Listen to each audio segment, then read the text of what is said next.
കൂടുതൽ മഴക്കാലം ആയി വരുന്നേ ഉള്ളൂ, കൂടുതൽ സ്ട്രോങ് ആയി വരുന്നതാണ്. നമ്മളിവിടെ പ്രവാസികളാണ്. തീർച്ചയായിട്ടും ഇവിടെ സ്കൂള് പൂട്ടുന്ന സമയമാണ് ജൂൺ ജൂലൈ ഓഗസ്റ്റ് സമയത്ത്. അപ്പോൾ ഈ വെക്കേഷന് പോകുന്ന ഞങ്ങൾ എന്ത് ചെയ്യണമെന്നാണ്, അല്ലെങ്കിൽ എന്ത് പ്രിക്കോഷൻസ് ആണ് ഞങ്ങൾ എടുക്കേണ്ടതാണ് ഏറ്റവും കൂടുതൽ കൺസേൺ എല്ലാവർക്കും. ഇപ്പോൾ ഇവിടുന്ന് പോകുന്ന ആൾക്കാർക്ക് അവിടുത്തെ ഫുഡിനോടും എല്ലാം ഒരു എന്താ പറയുക ആർത്തിയായിരിക്കും. മന്ത്രി കെ മുരളീധരൻ ആരോഗ്യമന്ത്രി അദ്ദേഹം വളരെ ഇതിന് മുൻപന്തിയിൽ തന്നെ നിന്നിട്ട് ആക്റ്റീവായിട്ട് നിൽക്കുന്നുണ്ട്. അത് നമ്മളുടെ സഹകരണം, നമ്മളുടെ പേഴ്സണലായിട്ടുള്ള കാര്യം ഉണ്ടെങ്കിൽ മാത്രമേ ഏത് ഇത്തരത്തിലുള്ള പദ്ധതികൾ വിജയിക്കൂ.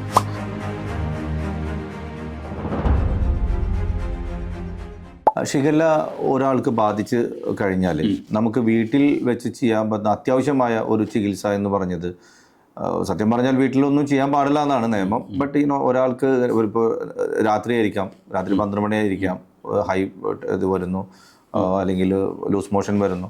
അപ്പോൾ നമുക്ക് ചെയ്യാൻ പറ്റുന്ന ഒരു പ്രിക്കോഷൻസ് ഇമ്മീഡിയറ്റ് ആയിട്ട് ചെയ്യാൻ പറ്റുന്നത് എന്താണ് ഡോക്ടർ? ഏറ്റവും പ്രധാനമായിട്ടുള്ളതെന്ന് പറഞ്ഞാൽ കുട്ടിയാണെങ്കിലും വലിയവരാണെങ്കിലും വെള്ളം കുടിക്കുക എന്നുള്ളത്. വെള്ളം വെച്ചാൽ ORS ആ ലൈൻ ഉണ്ടെങ്കിൽ അത്, അല്ലെങ്കിൽ കഞ്ഞിവെള്ളം, അല്ലെങ്കിൽ ഞാൻ നേരത്തെ പറഞ്ഞ പോലുള്ള വെള്ളം ഉണ്ടാക്കി കുടിക്കുക എന്നുള്ളത്. അത് കുറേശ്ശെ കുടിക്കുക എന്നുള്ളതാണ് ഏറ്റവും പ്രധാനമായിട്ടുള്ളത്. കാരണം ഡീഹൈഡ്രേഷൻ ഇല്ലാതെ നോക്കുക എന്നുള്ളതാണ് ഏറ്റവും ആദ്യമായിട്ട് നമ്മൾ ചെയ്യേണ്ടത് എന്നുള്ളത്. മറ്റ് ഇതിന് പ്രതിവിധി എന്ന് പറഞ്ഞാൽ അങ്ങനെ വലിയ ഇതൊന്നുമില്ല. കാരണം ഇപ്പോൾ ഈ മാസം തന്നെ 226 കേസ് നമ്മൾ റിപ്പോർട്ട് ചെയ്തിട്ടുണ്ട്. പക്ഷേ ഇതിൽ ഏറ്റവും ഇതുള്ളത് എന്താ വെച്ചാൽ ആരോഗ്യവകുപ്പ് ഇതിന് മുന്നിട്ട് ഇറങ്ങിയിട്ട് വേണ്ട മുൻകരുതലൊക്കെ ചെയ്തിട്ടുണ്ട്. അതാണ് ഏറ്റവും പ്രധാനമായിട്ടുള്ളത്. നമ്മുടെ പുതിയ മന്ത്രി കെ മുരളീധരൻ ആരോഗ്യമന്ത്രി അദ്ദേഹം വളരെ ഇതിന് മുൻപന്തിയിൽ തന്നെ നിന്നിട്ട് ആക്റ്റീവായിട്ട് നിൽക്കുന്നുണ്ട്. അദ്ദേഹത്തിൻ്റെ ടീമും ഇതിനകത്ത് വളരെ ആക്റ്റീവായിട്ടുണ്ട്. ഫീൽഡ് സ്റ്റാഫിനെ ഇറക്കിയിട്ടുണ്ട്. പിന്നെ അതേപോലെ തന്നെ ഹെൽത്ത് ഇൻസ്പെക്ടേഴ്സ് എല്ലാ വീട്ടിലും പോയിട്ട് എന്തൊക്കെ ചെയ്യണം എന്നുള്ള കാര്യങ്ങൾ പറഞ്ഞിട്ടുണ്ട്.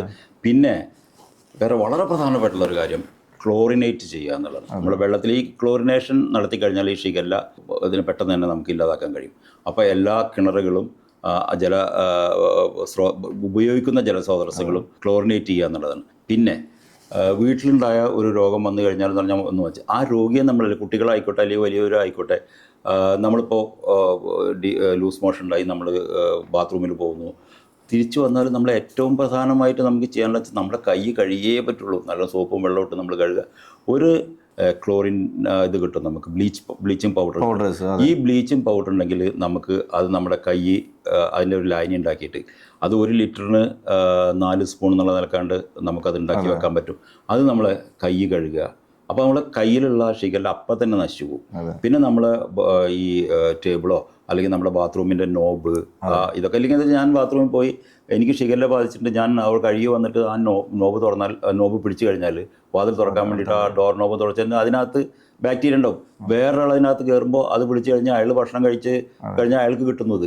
അങ്ങനെയാണ് ഇത് പരക്കുന്നത്, വീട്ടിനകത്തുള്ളവർക്കും പരക്കുന്നത്. അപ്പോൾ വീട്ടിനകത്തുള്ളവർ ശ്രദ്ധിക്കേണ്ടത് എന്താണെന്ന് വെച്ചാൽ നമ്മൾ കൈ കഴുകുക. ഈ ബ്ലീച്ചിങ് പൗഡർ ഉപയോഗിച്ച് നമ്മളിത് ബ്ലീച്ചിങ് പൗഡർ ഉപയോഗിച്ച് നമ്മുടെ ടേബിൾ ടോപ്പും ബാക്കിയുള്ളതും നമ്മുടെ കിച്ചണിലുള്ള കാര്യങ്ങളൊക്കെ ടേബിളിൽ ഉപയോഗിച്ച് വെക്കുക. ഇങ്ങനെ വന്നു കഴിഞ്ഞാൽ നമുക്കിത് കണ്ടെയ്ൻ ചെയ്യാൻ പറ്റും. പെട്ടെന്ന് സ്പ്രെഡ് ആവുന്ന ഒരു അസുഖമാണ് അതാണിത്. ഇപ്പോൾ നമുക്കിത് കണ്ടെയ്ൻ ചെയ്യാനുള്ള എല്ലാ പ്രവർത്തനങ്ങളും ആരോഗ്യവകുപ്പ് ചെയ്യുന്നുണ്ട്. ഇനിയും എനിക്ക് തോന്നുന്നു ഇനിയും കൂടുതൽ മഴക്കാലം ആയി വരുന്നേ ഉള്ളൂ, കൂടുതൽ സ്ട്രോങ് ആയി വരുന്നതാണ്. അതാണ്. പക്ഷേ ഇതൊക്കെ പറഞ്ഞാലും നമ്മൾ പേഴ്സണലായിട്ട് അത് ഒരു ഭാഗത്ത് വകുപ്പ് തല കാര്യങ്ങൾ നടക്കും. പക്ഷേ നമ്മൾ ഇതൊക്കെ ചെയ്താലും നമ്മൾ പേഴ്സണൽ ഹൈജീൻ നമ്മൾ സൂക്ഷിക്കുന്നില്ലെങ്കിൽ എന്താ കാര്യമുള്ളത്? ഇപ്പം എനിക്ക് വയറിളക്കം വരുന്നു, ഞാൻ വേണ്ടത്ര കൈ കഴുകുന്നില്ല, അല്ലെങ്കിൽ ഞാൻ എൻ്റെ വേണ്ടത്ര ശുചിത്വം പാലിച്ചില്ലെങ്കിൽ ഞാൻ പുറത്തിറങ്ങി നടക്കുമ്പോൾ അത് മറ്റുള്ളവർക്ക് ഞാൻ കൊടുക്കണം. അപ്പോൾ ആരോഗ്യവകുപ്പും ബാക്കിയുള്ളതും ചെയ്യുന്നത് അവർ മാസമായിട്ട് നമുക്ക് ചെയ്യണം. അത് ഉറപ്പായിട്ട് അത് ചെയ്യുന്നതിന് നമുക്കിത്. പക്ഷെ നമ്മളുടെ സഹകരണം, നമ്മളുടെ പേഴ്സണലായിട്ടുള്ള കാര്യം ഉണ്ടെങ്കിൽ മാത്രമേ ഏത് ഇത്തരത്തിലുള്ള പദ്ധതികൾ വിജയിക്കൂ. ഡോക്ടർ, എനിക്ക് ഏറ്റവും കൂടുതൽ റിക്വസ്റ്റ് വന്നിട്ടുള്ളത്, നമ്മളിവിടെ പ്രവാസികളാണ്. തീർച്ചയായിട്ടും ഇവിടെ സ്കൂള് പൂട്ടുന്ന സമയമാണ് ജൂൺ ജൂലൈ ഓഗസ്റ്റ് സമയത്ത്. അപ്പോൾ ഈ വെക്കേഷന് പോകുന്ന ഞങ്ങൾ എന്ത് ചെയ്യണമെന്നാണ്, അല്ലെങ്കിൽ എന്ത് പ്രിക്കോഷൻസ് ആണ് ഞങ്ങൾ എടുക്കേണ്ടതാണ് ഏറ്റവും കൂടുതൽ കൺസേൺ എല്ലാവർക്കും. അതെ, തീർച്ചയായിട്ടും നമുക്ക് കേരളത്തിലെ ഏതൊരു ചലനം, അത് ആരോഗ്യ മേഖലയിലും രാഷ്ട്രീയത്തിലാണെങ്കിലും ഒക്കെ നമ്മളിവിടെ പ്രവാസികളാണ് ഏറ്റവും കൂടുതൽ അതിനകത്ത് കൺസേൺഡ് ആവുന്നതും പ്രതികരിക്കുന്നതും ഒക്കെ നമ്മളാണ്. ഇപ്പോൾ പ്രത്യേകിച്ച് മുസ്തഫ ചോദിച്ച പോലെ ഇപ്പോൾ നമ്മൾ നാട്ടിലോട്ട് പോകുന്ന വെക്കേഷൻ, സ്കൂൾ അടച്ചിരിക്കുകയാണ്, നാട്ടിലോട്ട് പോകുന്ന ഒരു അവസരമാണ്.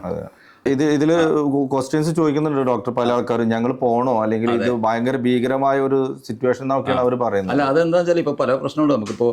അത് ഒഴിവാക്കി കഴിഞ്ഞാൽ ഉണ്ടാവുന്ന സാമ്പത്തിക നഷ്ടം വേറെ ഉണ്ട്. കാരണം ഇപ്പോൾ ടിക്കറ്റ് ഒക്കെ ഭയങ്കര ലെവലിൽ എടുത്തിരിക്കുകയാണ്. ഇനി അത് ക്യാൻസലാക്കുമ്പോണ്ടാവുന്ന നഷ്ടങ്ങൾ ഇതൊക്കെ അതിനകത്തുണ്ട്. പക്ഷേ ഇങ്ങനെ പേടിക്കേണ്ട കാര്യമൊന്നുമില്ല. നമ്മളിവിടെ ചെയ്യാനുള്ളത് എന്താണെന്ന് വെച്ചാൽ ഇപ്പോൾ ഈ പറഞ്ഞ പ്രിക്കോഷൻസ് ഒക്കെ നമ്മൾ എടുക്കുക. അവിടെ ചെല്ലുമ്പോൾ ഒരു കാരണവശാലും നിങ്ങൾ നമുക്ക് ഈ ബോട്ടിൽ വാട്ടറിൻ്റെ ഒരു സംസ്കാരമാണ് നമുക്ക്. നമ്മളെപ്പോഴും അത് 100% ഹൈജീനിക്കാണ്, പ്യൂർ ആണെന്നുള്ള ഇതൊക്കെ ഉണ്ട്. പക്ഷെ അതൊക്കെ നിങ്ങൾ മറന്നേക്ക്. അതൊന്നും ഇപ്പോൾ നമുക്ക് അതിൻ്റെ ക്വാളിറ്റി കൺട്രോൾ എങ്ങനെയാണെന്നുള്ളതൊന്നും നമുക്ക് പറയാൻ പറ്റില്ല. അത് നമ്മൾ കുടിച്ച് വേറെ അപകടത്തിൽ ചെയ്യണ്ട. നിങ്ങൾ എന്ത് ചെയ്യണമെന്ന് വെച്ചാൽ വെള്ളം ചൂടാക്കുക, 1 മിനിറ്റ് തിളപ്പിക്കുക. 1 മിനിറ്റ് തിളപ്പിച്ചാൽ ഒരു ഷിഗല്ലയും അതിനകത്ത് ഉണ്ടാവില്ല.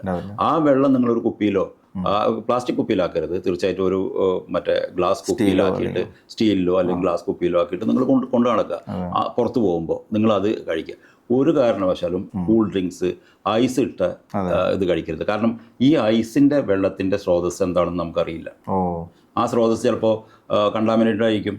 അത് അങ്ങനെ ഉള്ള ഇതുണ്ടാവും.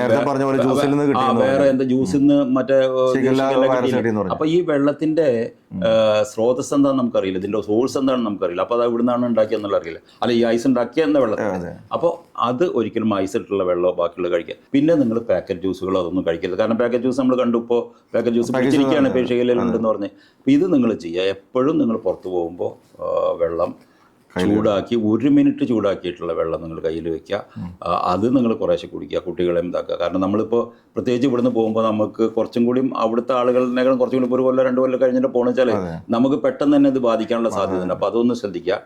പിന്നെ നമ്മൾ രോഗം വന്നു കഴിഞ്ഞാൽ നമുക്ക് പേഴ്സണൽ ഹൈജീൻ, നമ്മൾ കൈ കഴുകലും, പിന്നെ അങ്ങനെ ഉണ്ടെങ്കിൽ പിന്നെ ഷിഗല്ല വല്ലതും വരികയാണെങ്കിൽ ഞാൻ നേരത്തെ പറഞ്ഞ പോലെ ബ്ലീച്ചിങ് പൗഡർ ബാക്കിയുള്ളതൊക്കെ ഉപയോഗിച്ചിട്ടുള്ള നമ്മളെ ക്ലീനിങ്ങും ഇതൊക്കെ ചെയ്യുക.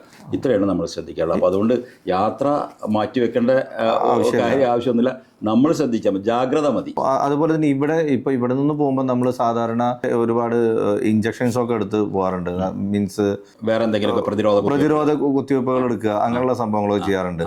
അപ്പൊ അങ്ങനത്തെ എന്തെങ്കിലും ഈ കുത്തിവയ്പ്പ് എടുത്തതുകൊണ്ട് ഷിഗല്ല വരാതിരിക്കുക അങ്ങനെ എന്തെങ്കിലും? ഒന്നുമില്ല. ഇവിടെ നമ്മൾ കുത്തിവയ്പ്പ് എന്ന് പറയുന്നത് സാധാരണ നമ്മൾ ഇൻഫ്ലുവൻസിനാണ് വേണ്ടത്. അതാണ് ഒരു ഇപ്പം നമുക്കിപ്പോൾ ഇനിയിപ്പോൾ നാട്ടിൽ ഈ പനി, ഷിഗല്ലപ്പനി, വയറിളക്കം, അതിൻ്റെ കൂട്ടത്തിൽ പനിയുണ്ട് കേട്ടോ.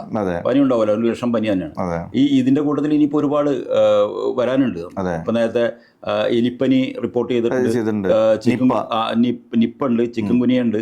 അങ്ങനെ ഒരുപാട് പനികളുടെ ഒരു ഘോഷയാത്രയാണ് ഇനി ഉണ്ടാവുക.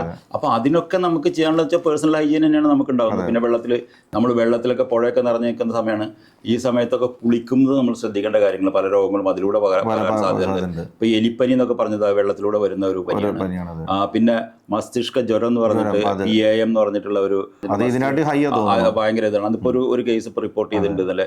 അതും വളരെ മാരകമായിട്ടുള്ള ഒരു രോഗമാണ്. ഇതൊക്കെ ഇപ്പോൾ ഈ ഒരു മഴക്കാലത്ത് കൂടുതലായിട്ട് വരുന്ന ഒരു ഇതാണ്. അപ്പോൾ നമ്മൾ ശ്രദ്ധിക്കേണ്ടത് എന്താണെന്ന് വെച്ചാൽ ഒരു കാരണവശാലും നിങ്ങൾ കുപ്പിവെള്ളം ബാക്കിയുള്ളതുകൊണ്ട് വെള്ളം നമ്മൾ ചൂടാക്കി കഴിക്കുക എന്നുള്ളതാണ്. പിന്നെ പുഴയിലും ബാക്കിയുള്ളിടത്തൊക്കെ കുളിക്കുന്നതും കുളത്തിൽ കുളിക്കും. കാരണം കുളമൊക്കെ കാണുമ്പോൾ നമുക്കിപ്പോൾ നമുക്കൊരു നോസ്റ്റാൾജി അതിനകത്ത് ഉണ്ടാവും. പക്ഷേ നിങ്ങളിപ്പോൾ കുളിച്ചിട്ട് കൂടുതൽ അത് നമ്മുടെ ആരോഗ്യം പ്രശ്നമാക്കരുത്. അതുകൊണ്ട് കുളിക്കുക എന്നുള്ളത് കുളത്തിലൊന്നും കുളിക്കാതെ നമ്മൾ സാധാരണ കുളിയൊക്കെ മതി എന്നുള്ളതിലേക്ക്. പ്രത്യേകിച്ച് എനിക്ക് തോന്നുന്നു ഇവിടുന്ന് പോകുന്ന ആൾക്കാർക്ക് അവിടുത്തെ ഫുഡിനോടും എല്ലാം ഒരു എന്താ പറയാ ആർത്തിയായിരിക്കും. അപ്പൊ സ്ട്രീറ്റ് ഫുഡ് ഒരിക്കലും നമ്മളിപ്പോ ഈ മറ്റേതുണ്ടല്ലോ, ഈ അതാണ് മെയിൻ ആയിട്ട് ഇപ്പൊ കേരളത്തിലെ ട്രെൻഡ്. മറ്റേ തട്ടുകടകള് അതുപോലുള്ളടത്തൊക്കെ ചിലപ്പോൾ നല്ല തിരക്കും കാര്യങ്ങളൊക്കെ കാണും. പക്ഷെ നിങ്ങൾ ഒരു കാരണവശാലും അതൊന്നും ഇപ്പോഴത്തെ ഈ സാഹചര്യത്തിൽ കഴിക്കാതിരിക്കും. അത് കഴിഞ്ഞിട്ട് നമുക്ക് കാര്യങ്ങളൊക്കെ ഒരു നോർമലായിട്ട് വരുമ്പോൾ നമുക്ക് അതിനെ പറ്റിയിട്ട് ആലോചിക്കാം. അതെ, ഷിഗല്ല എന്ന രോഗത്തെ കുറിച്ചിട്ട് ഒരുപാട് അറിവുകൾ ഡോക്ടർ നമുക്ക് പറഞ്ഞു തന്നു. നാട്ടിലുള്ള ആൾക്കാരായാലും ഇവിടെയുള്ള പ്രവാസികളായാലും നമ്മൾ ശുചിത്വം പാലിക്കുക, അതാണ് മെയിനായിട്ട് നമുക്ക് ചെയ്യാനുള്ളത്. ആരും ഭയപ്പെടേണ്ട, ആരും നാട്ടിൽ പോവാതിരിക്കേണ്ട, എല്ലാവരും ശുചിത്വം പാലിക്കുക. ജാഗ്രത.